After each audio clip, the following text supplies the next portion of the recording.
میں حرم میں بیٹھا ہوا تھا، آج کل انہوں نے شرارتی چھوڑے ہوئے، میرے پاس ایک آدمی آیا، وہ مجھ سے پوچھتا ہے این اللہ، اللہ تعالیٰ کہاں ہے؟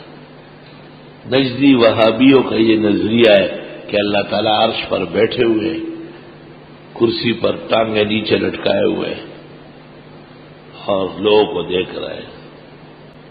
مجھے کہتے الرحمن علی العرش استوى، میں نے کہا وقل رب زدنی علما، اور آپ فرمائے پروردگار بڑھا میرا علم۔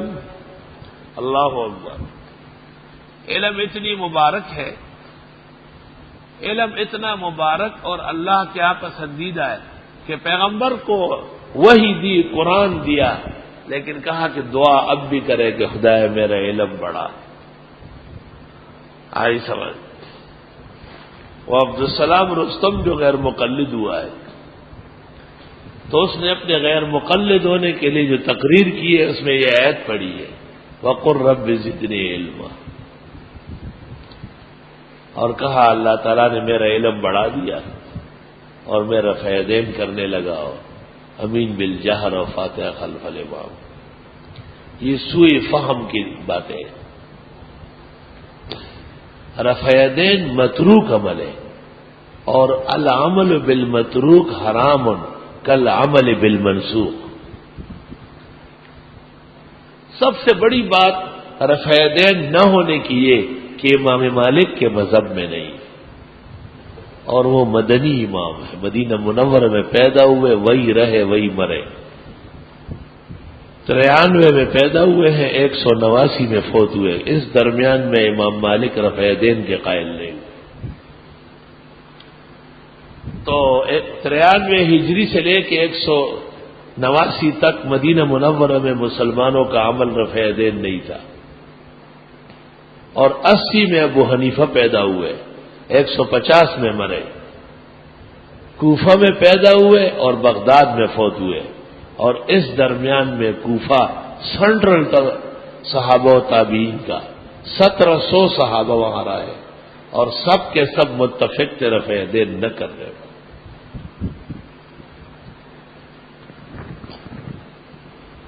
یہ غلط تعویل ہے جو اس شخص نے کی ہے کہ میرا علم اللہ نے بڑھایا۔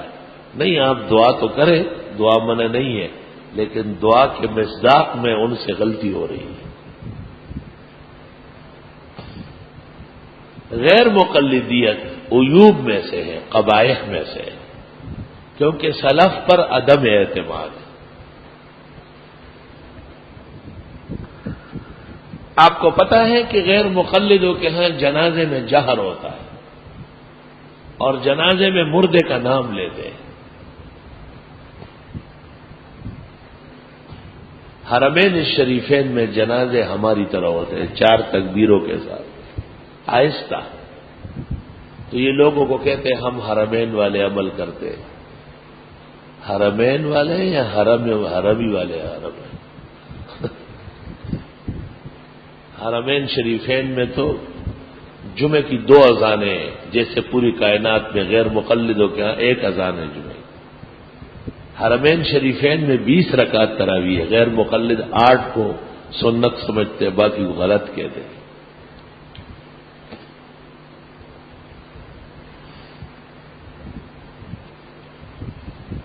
غیر مقلدوں کا کوئی کام صحیح نہیں ہے، یہاں تک کہ اللہ کے اسماء و صفات میں بھی گمراہان ہے۔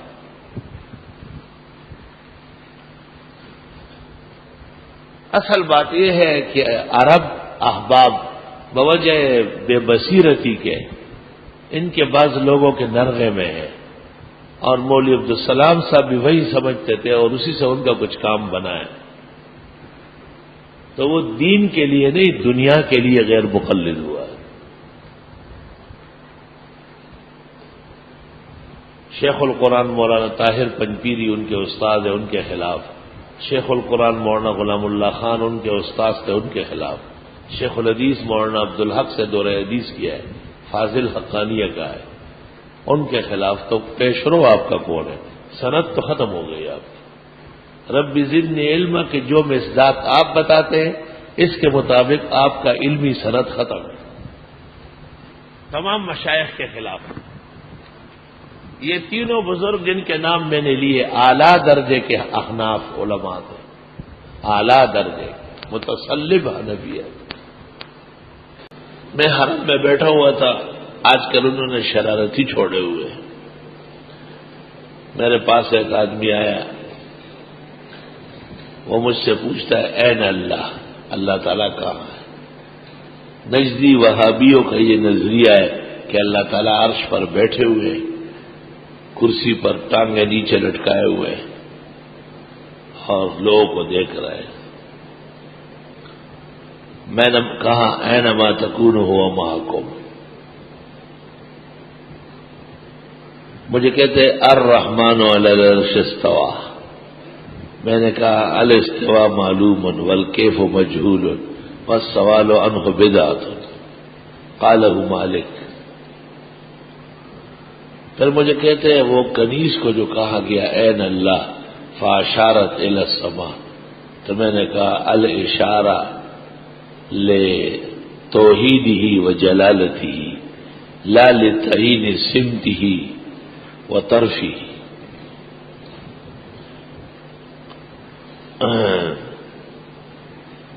میں نے سورۃ زخرف کی آیت پڑھی، وَهُوَ الَّذِي فِي الْأَرْضِ إِلَٰهٌ وَفِي السَّمَاءِ إِلَٰهٌ. یقین کر لو بیوقوف کو یہ معلوم بھی نہیں تھی. مجھے کہتے ہیں یہ آیت نہیں ہے. میں نے کہا بھی دکھا دو، سورۃ زخرف کی آیت، وَهُوَ الَّذِي فِي الْأَرْضِ إِلَٰهٌ وَفِي السَّمَاءِ إِلَٰهٌ. وہ یہ سمجھتا تھا کہ خدا صرف آسمانوں میں زمینوں میں نہیں ہے. میں نے کہا اللہ خود فرماتے کہ آسمان و زمین میں ہر جگہ بحیثیت الہ کے میں موجود ہوں. مجھے کہتے ہیں آپ تعویل کیوں کرتے ہیں؟ میں نے کہا اس لیے کہ امام بخاری کرتے ہیں.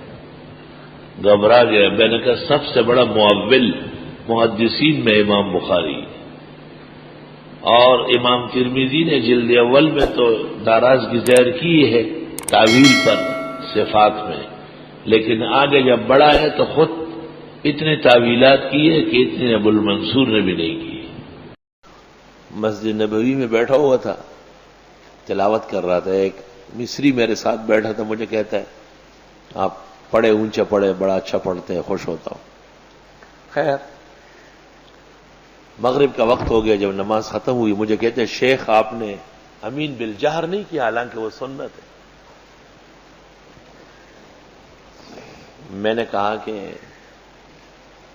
آمین کہنا سنت ہے، جہر سنت نہیں. السلام علیکم. جی دوستو، آپ نے دیکھا اور سنا مفتی ظفر علی خان رحمۃ اللہ علیہ کو کہ مفتی ظفر علی خان رحمۃ اللہ علیہ کیا بیان فرما رہے تھے.